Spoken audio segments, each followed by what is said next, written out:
All right, welcome back guys to another video. Back at it again here with the black MacBook. And today we're going to be upgrading the RAM on this thing. It's one of the more common upgrades that I do to computers to help make them faster. And I'm going to show you how it's done as my example. Now every computer is this easy. This is frankly one of the easier MacBooks to work on and one of the easier computers in general. But it's a nice overview of how we help make your computer faster without having to make you buy a whole new one. So keep watching because we're going to show you how we do it. All right, so now we're at the underside of the MacBook here. As you can see, the battery's already been replaced. I'm going to show you exactly what I replaced it with. It's another iFixit battery, like I said in the first video. So the first thing we're going to do is make sure we're disconnected from power here, as we are. And the computer is off. As you can see, there's no lights down here blinking at the bottom. That's a sign that is usually off. And we're going to unlock the battery here. And as you can see here, this is the battery I bought from iFixit right here. It's an exact replacement. The color's a little off, but it still functions fine. Even when you press the battery indicator here, it shows you how much it has left. We're at about halfway. So let's put this aside right here. It's not to scratch it up. And on this MacBook, it actually tells you how to do it. Each laptop is different, and a lot of desktops are usually the same, but sometimes they're different depending on the model. But there's 3 screws in here that you can kind of see. And you don't need a special screwdriver, just your typical iFixit screwdriver will work, or preferably if you have a long extension to it to make your life a little easier. But the one thing you want to do is touch anything metal. So I know this is metal here, so you touch it, you make sure that you're well grounded, and you just start taking the screws out. These are captive screws, so you don't have to worry about losing them, but most of them are not captive. So if you have a little tray to keep them in, that is most preferable. And if you don't know or are afraid of losing where the position of each screw is, your phone is your best friend on this, because you can take all the photos you want to make sure that everything goes back in the right place. As you can see here, it's already coming out. You just pull it out and put this to the side. You're going to see these little tabs here. You pull on them, and currently it has installed with 2 gigabytes of, I believe it's original. This one is 1 gigabyte sticks, each totaling of 2. These are DDR2 because this is an older laptop. And the nice thing about older laptops is usually parts become cheaper for them because things aren't used. And for this MacBook, you can still buy brand new memory, which I'm going to show you right here. You can see here, this one actually says it has a lifetime warranty according to the Amazon website where I bought this. That's the nice thing about these MacBooks, is usually you can still buy things brand new from them. I didn't even have to search hard for it. You didn't have to go on eBay. I just went on Amazon, looked up DDR2 Apple memory. That was the first one that showed up, and it was really inexpensive. It was $15 for the 4 gigabyte kit I have here. And older computers, the more RAM you can throw at it, the better. So this one, according to Apple, has a maximum of 4, which is what I'm going to do. And the reason why older computers love to be thrown more memory is because memory is usually faster than even the solid state that we'll be putting in this, or usually any solid state, as because RAM operates usually at a higher clock speed. Like this one works on, I believe, 667 megahertz. I think that was the max of this laptop. Usually DDR2 goes up to 800 megahertz, if I'm correct, and DDR3 is usually 2100, if I'm correct, and DDR4 can go all the way up to 3200 megahertz. But since the memory is usually faster on the RAM than it is on the hard drive or the SSD, what usually happens is when the computer has more, it'll load the program that you have loaded to RAM, and if there's more than enough, it'll load all the important stuff on the RAM, which means the computer has an easier time getting to it, which is why on older computers or even on new computers today, depending on what you want to do with it, the more memory in terms of RAM you have, the better. So now that we've taken the old RAM out, we're going to once again touch a piece of metal, make sure we're well grounded. And we're going to take out here the first stick of 2 gigabytes of DDR2. Pull it out here. Another thing you want to do is remember the orientation. They only go one way. So here I know that you have to face them upside down with the notch towards the battery lock, which is how I know. You slide them in. You give it a little push here to make sure it's seated well. There you go. And the lock should kind of go in just a little bit more. That's how you know it's in correctly. Let's start with the second one. Again, making sure the orientation is correct. On this model MacBook, it's the notch closest to the battery lock. So here we go one more time. You put it in. Make sure it's fully seated. As you see, the lock went in just a little bit. So don't get rid of your old memory, because you could either sell it off for some money. Usually RAM holds its value really well. Or, like in my case with this old RAM, I usually keep it in case a future customer needs it. That way he or she is not waiting on parts. So I'm going to put it back here in its little case, which will keep it nice and protected and away from static shock. Put it back in. There you go. Put its little cover on it, and I'll save it for a future date. And even if you're not going to sell yours, you could always, just in case one of the memory modules goes bad, you could always put the old one back in and still use the computer, you know, in case of anything wrong. So now we're going to put the cover back on. This is very important. Without it, the battery can't go in. So here you go.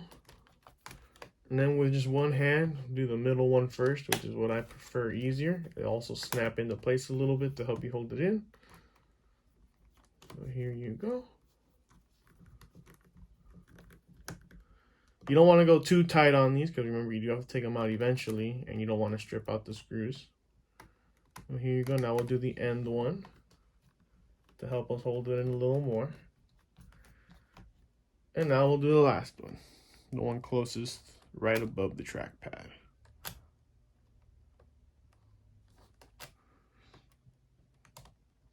Remember, these are small little screws, so the more light you have, the better.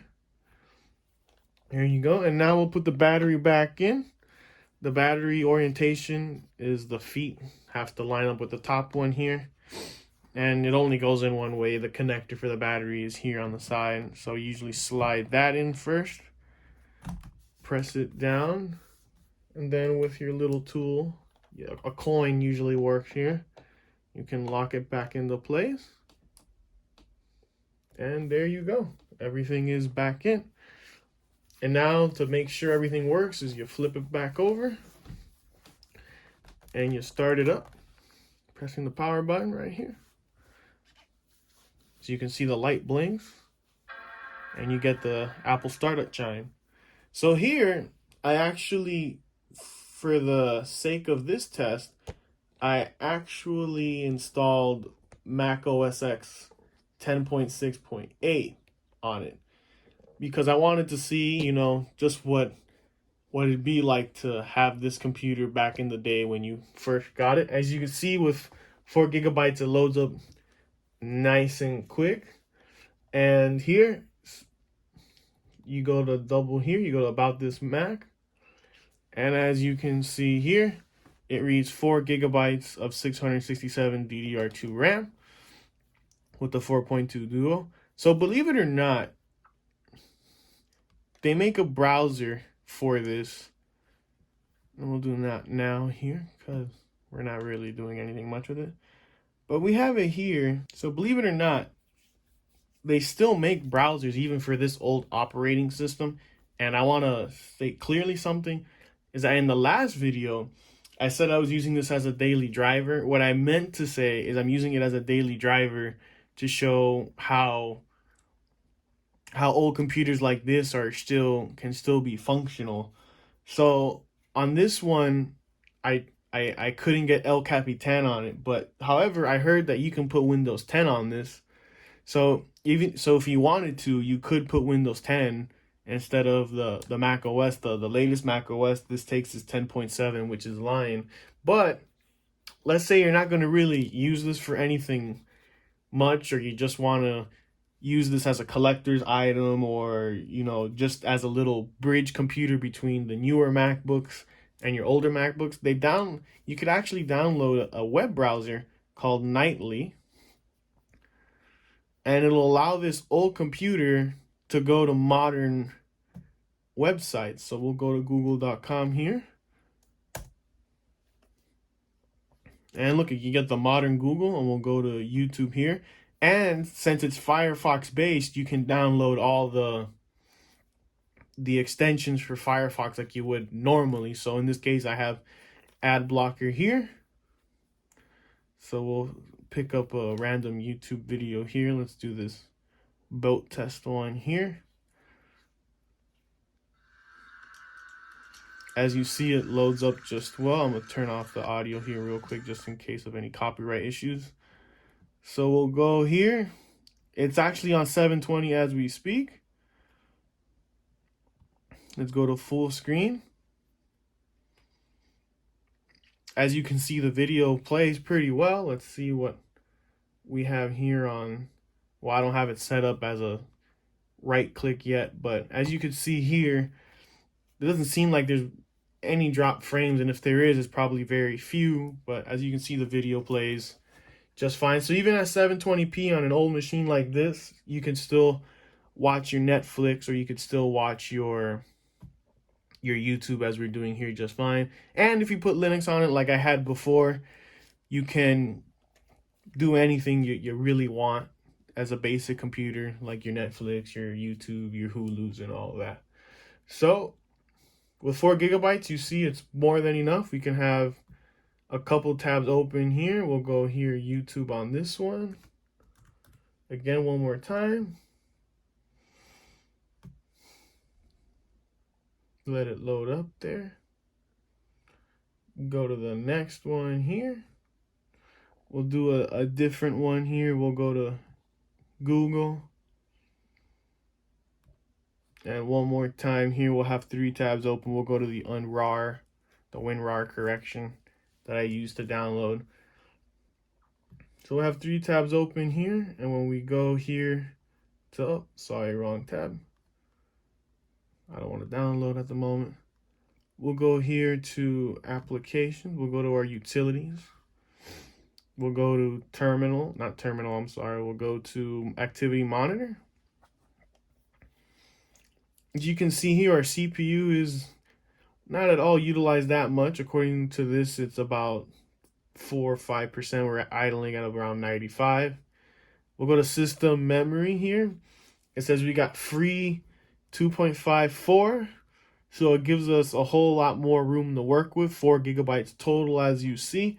So if we had the original 2 gigabytes on here, the system would be chugging a little bit, because as you can see, it's using 1.43 at the moment. So normally when a computer does this, is when it sees it has lower memory, it won't utilize as much. But as you can see, since it has more memory, it's able to utilize all that memory and help the computer run a little faster here.